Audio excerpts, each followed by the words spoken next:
Welcome to the Explainer. You know that feeling, right? You're lying in bed, you are just completely exhausted, but your brain is still running a marathon.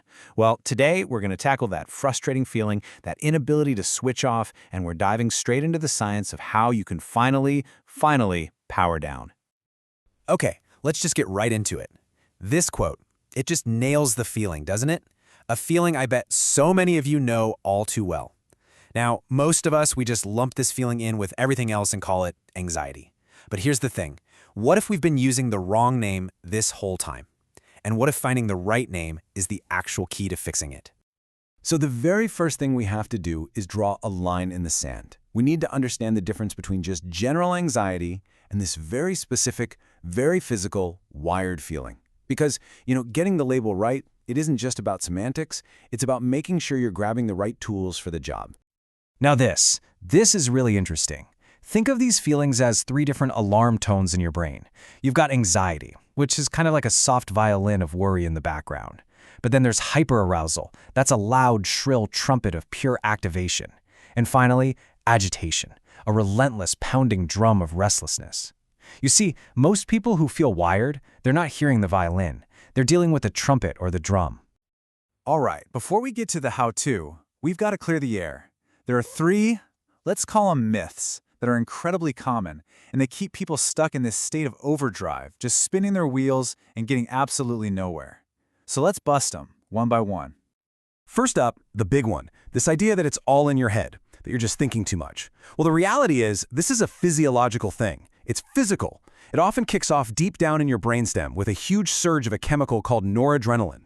And this happens before your conscious mind even knows what's going on. And myth number 2, how many times have you been told to just breathe through it?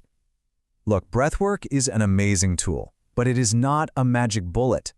If your body's chemical amplifier, that noradrenaline we just talked about, is already cranked up to 11, sometimes all the deep breaths in the world won't make a dent. And this last myth, this is a perfect example of why getting the diagnosis right is so critical. The myth is that any antidepressant is going to calm you down. But the truth is, some of them can actually increase noradrenaline, making that wired feeling a whole lot worse. It's a classic case of having the right key for the wrong lock. So what is actually going on under the hood? Why does it feel like your brain's engine is stuck revving at 3,000 RPM when all you want to do is park the car for the night? Let's take a look at the faulty wiring. It all comes down to a physical chain reaction, a cascade. Here's how it works. First, some kind of stress kicks off a system called the HPA axis. That, in turn, sends a signal down to your adrenal glands telling them, go time. And that leads to step 3. A flood of cortisol, the main stress hormone, just pours into your system. Now here's the kicker, the final step where it all goes wrong. Normally, this whole system is supposed to shut itself off at night. But if you're dealing with chronic stress or bad sleep, that feedback loop breaks. The off switch is broken. And if we zoom in, we can find the main player here. It's a tiny spot in your brainstem called the locus coeruleus. The best way to think about it is as your brain's noradrenaline switchboard. It controls alertness, and when it gets stuck in the on position, well, that's when you get a constant, system-wide red alert. So, what this all boils down to is this. Without decent rest, the logical, rational part of your brain, your prefrontal cortex, it just can't do its job. It's supposed to be the brake pedal for this whole system, but when it goes offline from exhaustion, it just lets the brain's threat detector, the amygdala, run completely wild. No brakes. Okay, so that's the problem, and I want you to really hear this. It's a faulty circuit, not a faulty character. This isn't about you, it's about your wiring. So let's get to the good stuff, the solution. Let's build a practical 4-part protocol to de-wire your brain. Now, the key here isn't to just go online and grab a bunch of random wellness tips. It's about understanding that there are 4 main levers you can pull, 4 principles you can use to really regain control of this system.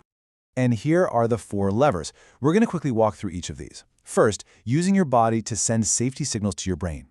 Second, resetting your internal body clock. Third, using breath and nutrition to balance your internal chemistry. And finally, if it's needed, getting targeted medical support. Okay, lever number 1, somatic grounding. Now, somatic is just a fancy word that means relating to the body. So this is all about using your physical body to send big, loud, predictable signals up to your brain that say, hey, we're safe down here. Things like a sensory scan or even just tensing your thigh muscles for a few seconds. They can literally turn down that alarm from the bottom up. Next up, you have got to retrain your internal clock. That stress hormone, cortisol, it pays very close attention to light, so getting sunlight in your eyes first thing in the morning is huge. And things like melatonin or magnesium, think of them less as sedatives and more as rhythm cues. They're just gentle reminders for your brain, helping to retrain its natural clock. All right, level 3. Remember that locus coeruleus, the brain's alarm center? Well, certain breathing techniques, like the physiological sigh, can directly tell it to downshift. And on the nutrition side, stable blood sugar is everything. A dinner that's rich in protein helps prevent those overnight blood sugar crashes that can scream emergency to your sleeping brain. I know. This can feel like a lot to take in all at once. So let's make it super practical. Let's boil it all down to an ultra-simple plan with 5 things you can actually try starting tonight. Think of this as your immediate action plan for tonight. A quick, cold face dunk to jolt and reset your nervous system. A few minutes of simple box breathing. Shutting down the screens, for real. Getting that protein in at dinner. And here's a good one, journaling your worries in the late afternoon to get them out of your head before it hits the pillow. Look, you're not trying to fix everything in one go. You're just starting the process of resetting the whole system. So, let's end with this thought. That wired feeling, it is not a personal failing. It's not a flaw in your character. It is a physiological circuit that is simply stuck in the on position. And the really good news? You now have the blueprint. You have the tools. You know how to reach in and help flip that switch back off.